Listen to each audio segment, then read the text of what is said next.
wa bihi nasta'inu ala umuri dunya waddin. Summa salatu wassalamu ala asrofil anbiya'i wal mursalin sayyidina wa habibina wa sayyidina qurrati a'yunina Muhammadin sallallahu alaihi wasallam wa alihi washabihi ajmain.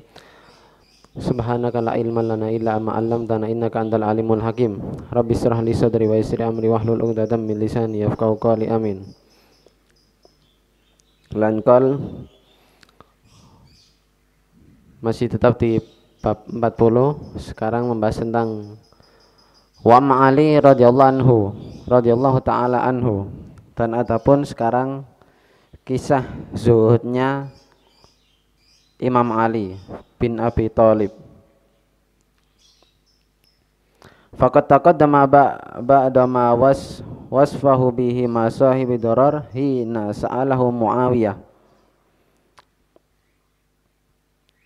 Sungguh telah disifati, sungguh dahulu sama sebagian sahabat telah disifati, yaitu yang bernama Dirar, sampai dia ini bertanya kepada Muawiyah,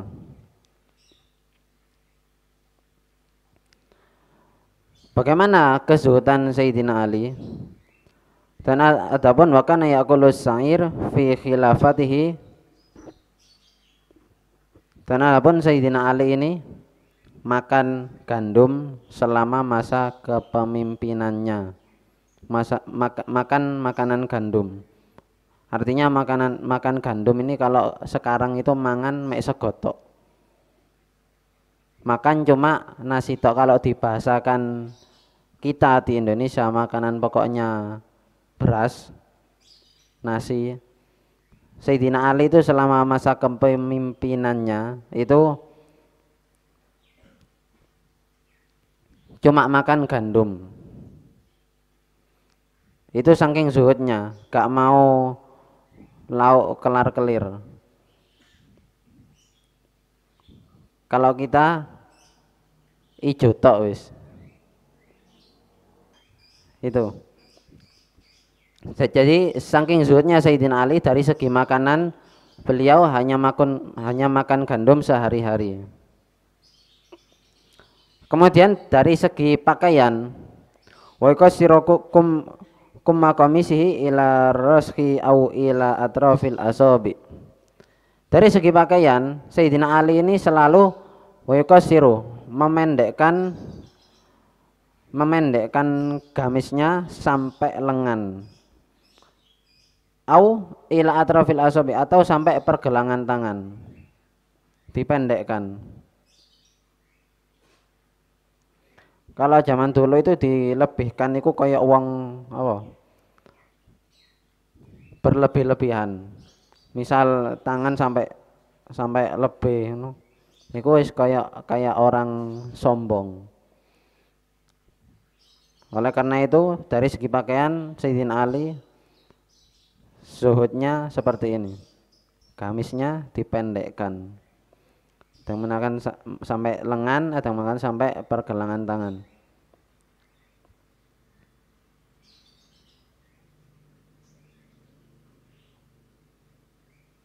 Kemudian ketika cara hidupnya Sayyidina Ali seperti itu, mulai dari makannya seperti itu, cara berpakaiannya seperti itu, wa utiba fi khusunatil aish wal libas. Kemudian ada yang menegur apa? Menegur karena tata cara hidup dan berpakaiannya Sayyidina Ali. Wahai imam, antum ini khalifah, antum ini Amirul Mukminin, jangan berpakaian seperti itu. Ada yang menegur sebagian sahabat seperti itu. Faqal, maka apa jawabannya Sayyidina Ali? Liyak tadi bil muslim. Apa jawabannya Ali? Sayyidina Ali, saya seperti ini agar semua orang muslimin bisa meniru saya.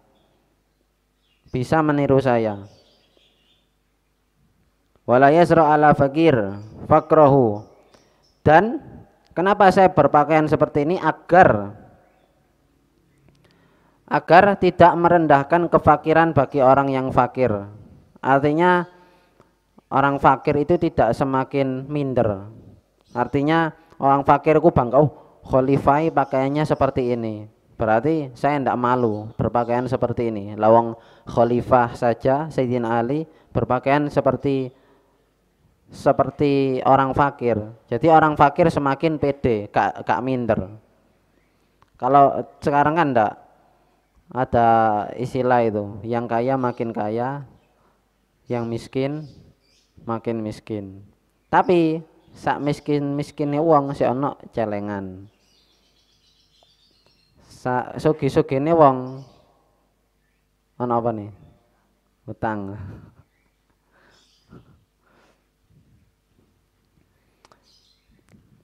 Jadi itu diprotes sama sahabat, ditegur karena Sayyidina Ali cara berpakaiannya seperti itu, kemudian makannya juga cuma seperti itu. Sampai-sampai Sayyidina kan di zaman khalifah masa kepemimpinan Sayyidina Ali itu banyak pertikaian, banyak. Sampai puncaknya tragedi apa? Karbala. Ya. Itu masa kepemimpinan siapa? Jawaban sendiri. Jadi di masa kepemimpinannya Sayyidina Ali banyak pertikaian, hingga ada satu orang tanya kepada Sayyidina Ali, "Wahai Sayyidina Ali, kenapa masa kepemimpinan engkau ini banyak pertikaian, banyak kegaduhan, banyak permusuhan?" Dijawab sama Sayyidina Ali, "Ya, kalau zaman dulu masa kepemimpinan Sayyidina Abu Bakar, umatnya itu seperti saya. Lah sekarang masa kepemimpinan saya seperti ini karena umat sekarang seperti ente." Jadi gitu kan. Ya mesti wae. Tidak heran kalau di masa kepemimpinan Sayyidina Ali seperti itu.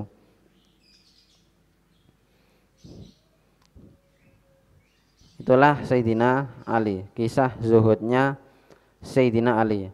Wa hakadha kana siris sabiqin al-awwalin minal muhajirin wal ansor radhiyallahu anhum. Dan begitu juga perjalanan kehidupan orang-orang terdahulu, baik dari kaum muhajirin ataupun kaum ansor. Mayoritas seluruhnya zuhud, gak kedunyan. Minat taqalluli fid dunya wal iktisari minha alal bulghah.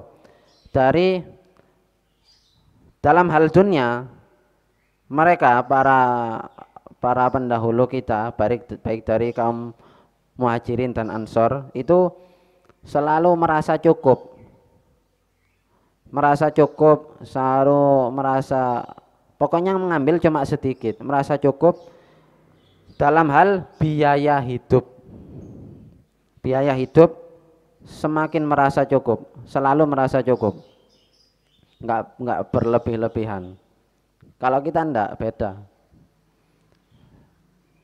sikit-sikit pokoknya sing bermerek.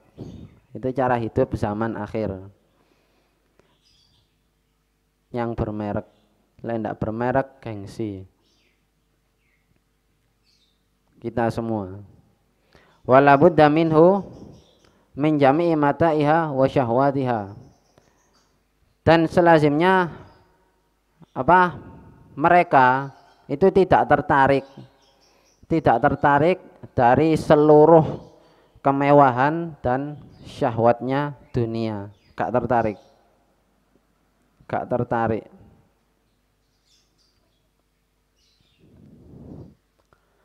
Kama dzukira anhum fi sirihim, sebagaimana disebutkan di dalam perjalanan mereka, para pendahulu kita. Seperti siapa?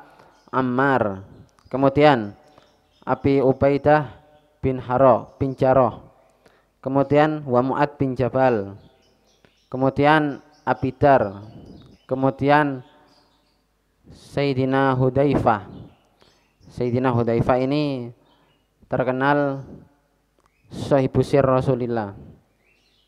Rahasia-rahasia itu Rasulullah selalu menyampaikannya ke Sayyidina Hudzaifah ini.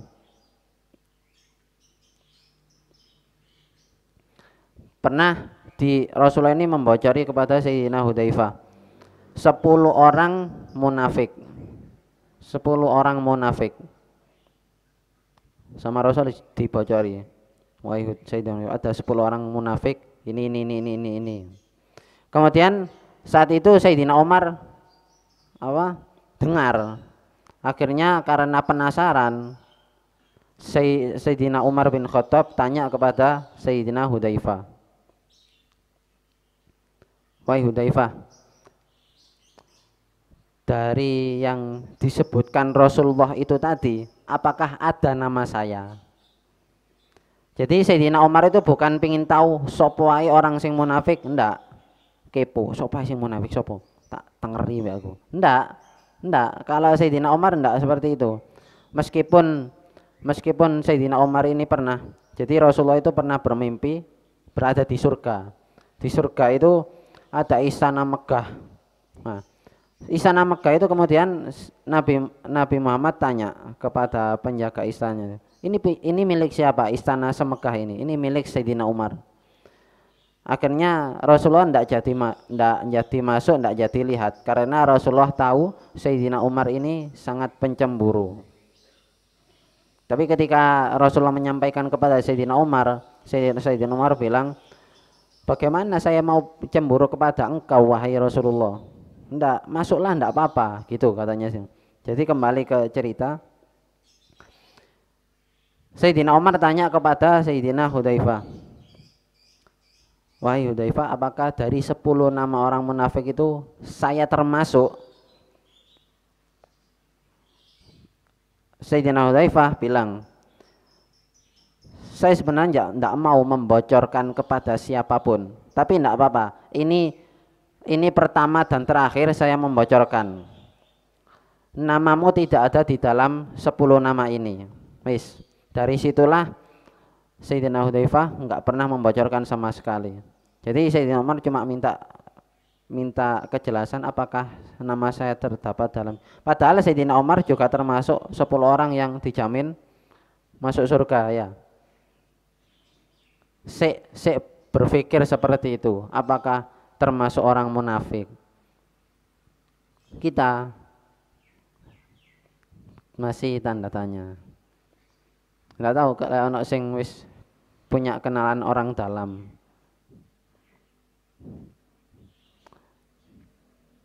Jadi itu Sayyidina Hudzaifah, sahibu sir Rasulillah. Kemudian begitu juga cerita Khobab bin Arad, kemudian Itban bin Malik. Itu semuanya sahabat-sahabat yang terkenal sangat zuhud. Kemudian wakadzalika an aimmatit tabi'in.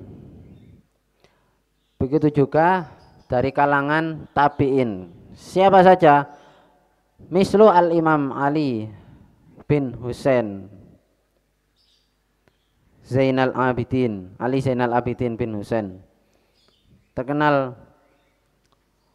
zuhud juga. Kemudian wa ibnuhu, dan putranya yaitu Muhammadil Baqir. Kemudian wa ibnuhu, putranya juga Sayyidina Ja'far. Kemudian Sa'id Ibnul Musayyib. Kemudian Umar bin Abdul Aziz. Sayyidina Umar bin Abdul Aziz ini ketika memimpin jadi khalifah itu terkenal, di samping terkenal zuhud juga terkenal adil. Bahkan saking adilnya, saking makmurnya, hewan pun merasakannya. Ada singa kelihatan rusa, gak dipangan. Saking merasa adilnya itu, hewan pun ikut tentrem, ikut adil. Itu Umar bin Abdul Aziz, Sayyidina Umar bin Abdul Aziz. Saking adilnya sampai seperti itu, hewan sampai merasakan. Ketika suatu saat Sayyidina Umar bin Abdul Aziz ini meninggal, akhirnya ada seorang lihat tuh, iki singoi kok wis mulai wani makan mangsanya. Ternyata itu Sayyidina Umar bin Abdul Aziz sudah meninggal. Itu saking terkenal makmurnya, saking terkenal adilnya sampai seperti itu Sayyidina Umar bin Abdul Aziz. Kemudian juga termasuk Sayyidina Uwais Al-Qarni. Sayyidina Uwais Al-Qarni ini juga sebenarnya termasuk sahabat ya. Termasuk sahabat. Meskipun tidak pernah berjumpa dengan Nabi karena menjaga ibunya, Sayyidina Uwais Al-Qarni terkenal sangat berbakti kepada ibunya. Siapa yang tidak mau berjumpa dengan Nabi? Di zamannya menzamani Nabi Muhammad, akan tapi tidak pernah bertemu Nabi karena alasan menjaga ibunya yang sedang sakit. Sampai-sampai Rasulullah berwasiat kepada Sayyidina Umar untuk minta doa kepada Uwais Al-Qarni. Itu kisahnya panjang. Kemudian Haram bin Hayyan. Haram bin Hayyan. Ini pakai hak bukan hak. Kemudian Hasan Al-Basri. Hasan Al-Basri terkenal dengan Sayyidut Tabi'in. Pemimpinnya para tabi'in, Hasan Al-Basri. Kenapa kok Hasan Al-Basri ini terkenal menjadi pemimpin para tabi'in? Karena barokahnya Ummahatul Mukminin. Jadi Sayyidina Hasan Al-Basri ini ibunya itu mengabdi, berkhidmah kepada salah satu Ummahatul Mukminin, istri-istrinya Rasulullah. Nah, ketika Hasan Al-Basri ini masih bayi, ketika ibunya mengabdi berkhidmah kepada Ummahatul Mukminin, salah satu istrinya Rasulullah, Sayyidina Hasan Al-Basri ini masih bayi. Nah, otomatis ketika ibunya ini sedang repot, entah itu nyapu atau apa, sibuk dengan pekerjaannya, sering Sayyidina Hasan Al-Basri ini nangis, otomatis masih bayi.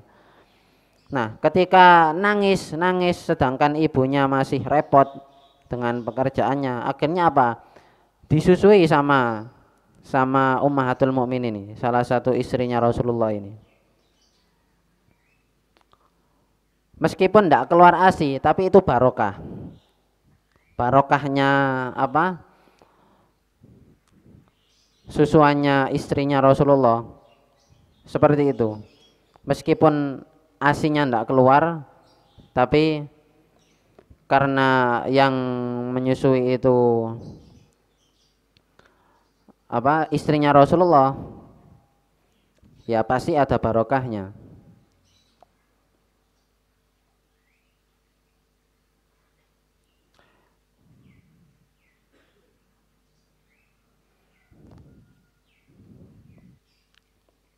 Jadi itu kenapa Sayyidina Hasan Al-Basri menjadi Sayyidut Tabi'in, barokah ASI, akhirnya jadi Sayyidut Tabi'in.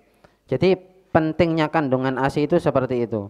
Bahkan ada salah satu ulama ketika masih bayi itu, karena sama ibunya masih repot, akhirnya kalau tidak salah tetangganya disusui, dan susu ini subhat, entah itu oleh nemu atau apa, subhat. Akhirnya apa?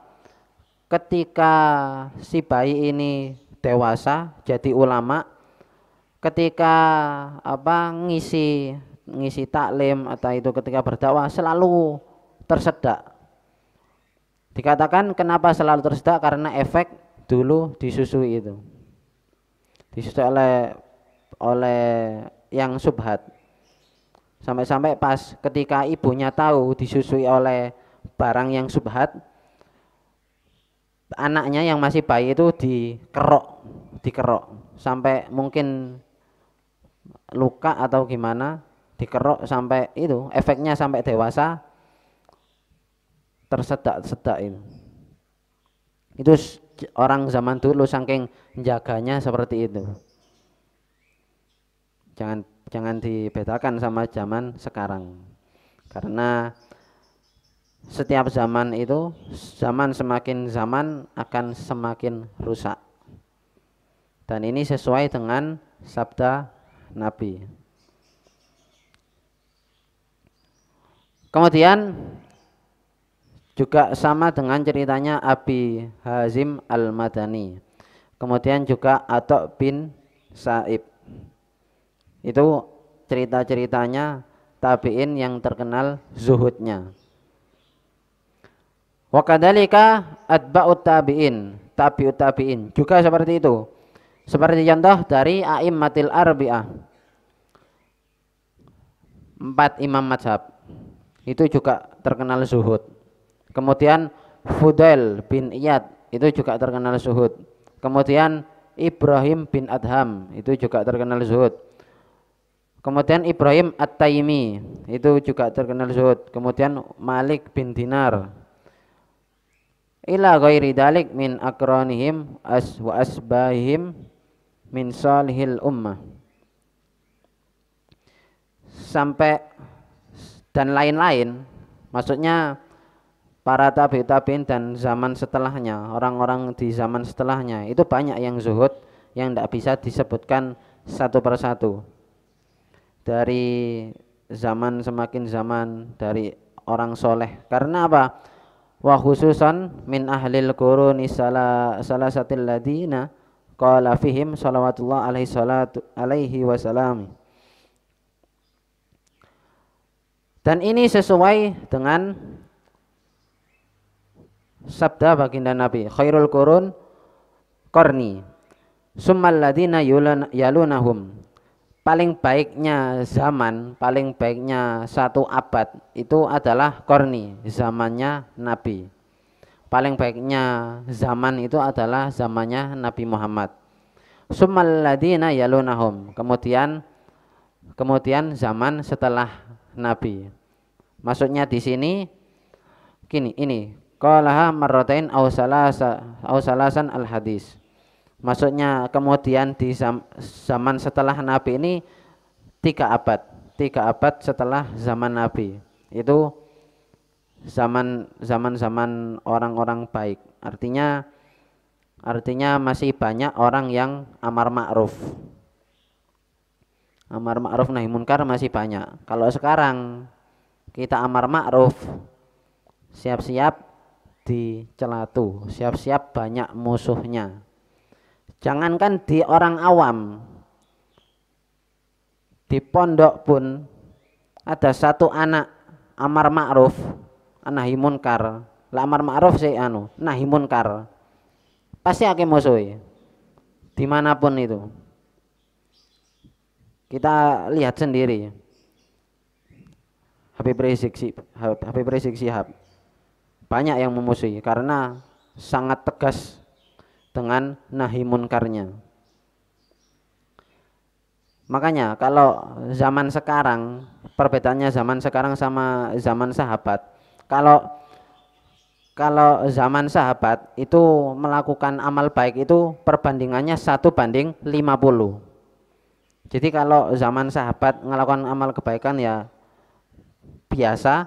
Kalau zaman sekarang melakukan amal kebaikan itu dikali 50.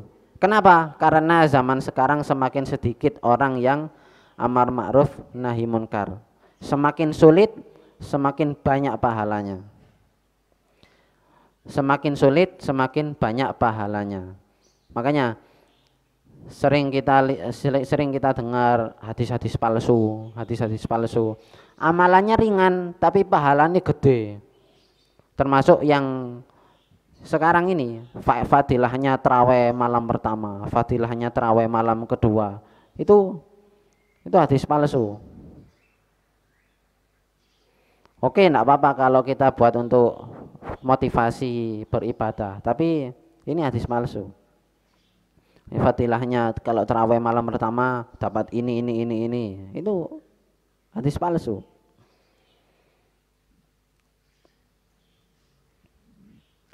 Jadi itu perbandingannya zaman dulu sama zaman para sahabat sama sekarang itu perbandingannya dari segi pahala 1:50.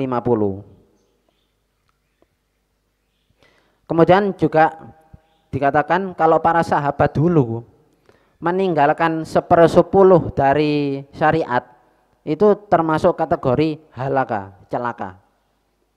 Di zaman para sahabat ketika ada orang muslim mukmin meninggalkan 1/10 dari syariat Islam, misal 10%-nya ditinggalkan, itu termasuk kategori halaka, celaka. Tapi al-an zaman sekarang ada orang yang mengamalkan 10% dari syariat itu termasuk najah, enak, cuma 10% wis kategori najah, selamat, enak. Bayang no kalau kalian, makanya ada yang bilang oh enak yo kalau hidup di zaman sahabat bisa berjumpa Nabi gini. Loh, gak seenak yang dipikirkan bos. Berapa banyak orang yang ndak dapat hidayah? Ndak usah jauh-jauh, paman beliau sendiri Abu Lahab. Banyak, bahkan mereka lihat sendiri keistimewaannya Nabi Muhammad, mukjizatnya bagaimana. Melihat dengan mata kepala, tapi ndak ikut beriman. Cobaannya gede. Apalagi di awal-awal Islam. Seperti kita ketahui ceritanya Sayyidina Bilal bin Rabah ditindiki watu gede di tengah padang pasir sing panas. Imane kandel. Disuruh murtad ndak mau. Imannya tebal, imannya kuat. Taruhane nyawa. Tetap dalam pegangan iman Islam. Tidak gampang orang hidup di zaman sahabat itu, tidak gampang karena cobaannya besar.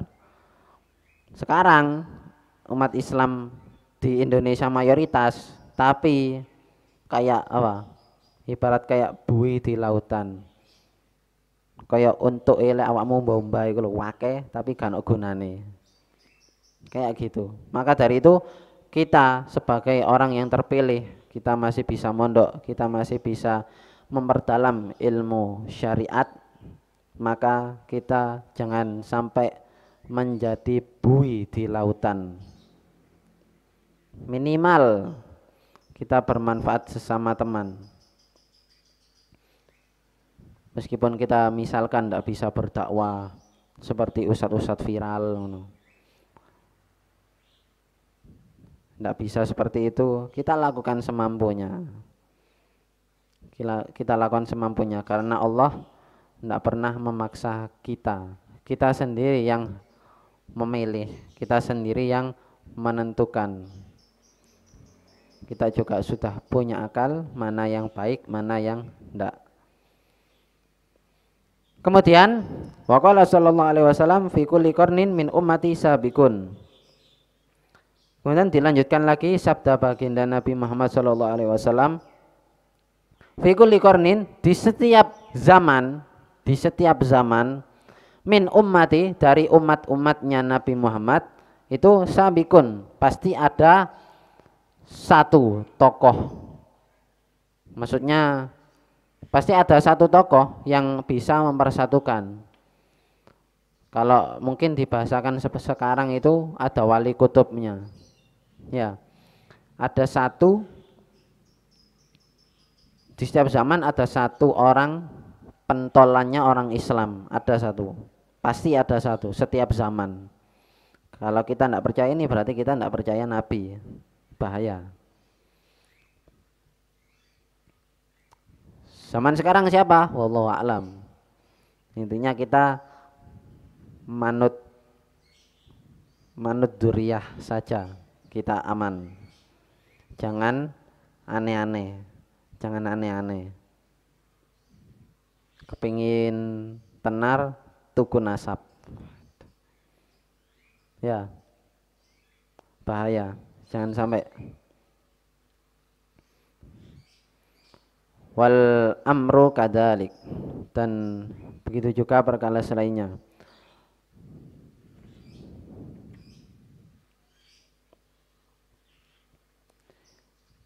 Jadi tidak ada zaman setelah Nabi Muhammad kecuali zaman itu lebih parah dari sebelumnya.